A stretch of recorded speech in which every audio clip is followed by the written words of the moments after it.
Chers investisseurs, nous voilà donc près d'Ambert, dans le Puy-de-Dôme, pour vous présenter une nouvelle forêt à la vente de 7 hectares, composée principalement de résineux. Nous voici en bas de la forêt de Chaumont-le-Bourg, donc bordure de route goudronnée. Et là, on retrouve un peuplement d'épicéas sur un petit peu moins d'1 hectare. Donc des épicéas pouvant faire l'objet d'une coupe de bois et des revenus disponibles de suite. Voilà donc l'épicéa très recherché pour l'utilisation de charpente. On voit des petites branches qui n'ont aucun effet sur ses propriétés physiques lors du sciage. Dans la continuité des épicéas, sur le bas de la forêt, on retrouve un petit accès sur le bas qui longe un ruisseau,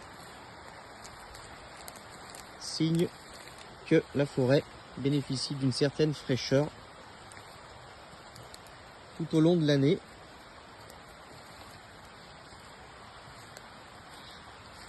On a également des sources qui viennent de la forêt.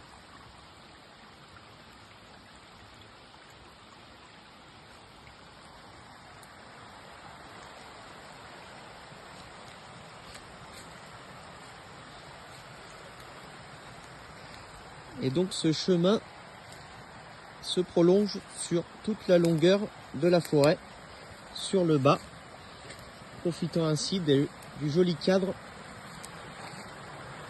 de la rivière. Vous pourriez apprécier l'eau qui coule.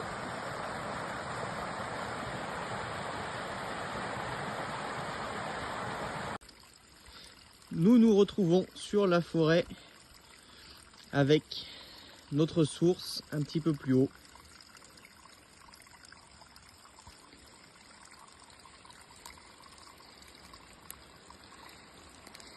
Voilà, notez la présence de quelques bois secs, donc qui favorisent une certaine biodiversité sur cette petite zone humide.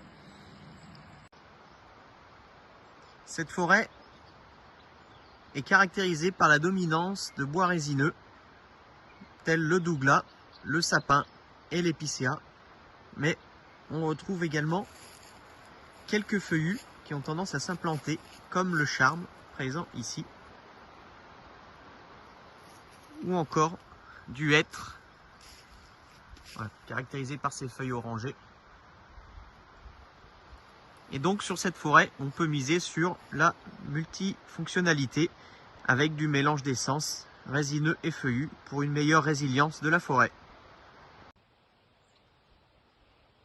Nous retrouvons là les 3 essences résineuses présentes sur la forêt de Chaumont. Donc, en commençant par l'épicéa sur notre droite. Donc des petites aiguilles formées en forme de brosse sur le rameau. Donc les aiguilles vont pousser sur toutes les faces de la branche. Ensuite, nous avons le douglas au milieu. Donc une aiguille un petit peu plus allongée, plus souple. Et ensuite, le sapin qui est caractérisé par des aiguilles plus rigides et avec une forme de strie, donc des petites bandes blanches sur le dos de l'aiguille. Voilà. Et donc concernant le douglas et le sapin, ils poussent sur un plateau, donc sur 2 faces de la branche.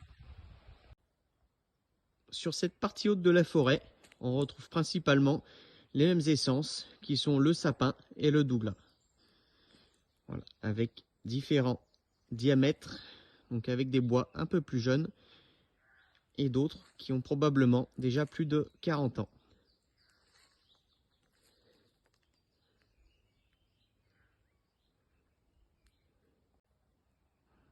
Sur cette partie, on notera également que le terrain est beaucoup plus plat et propice à des balades.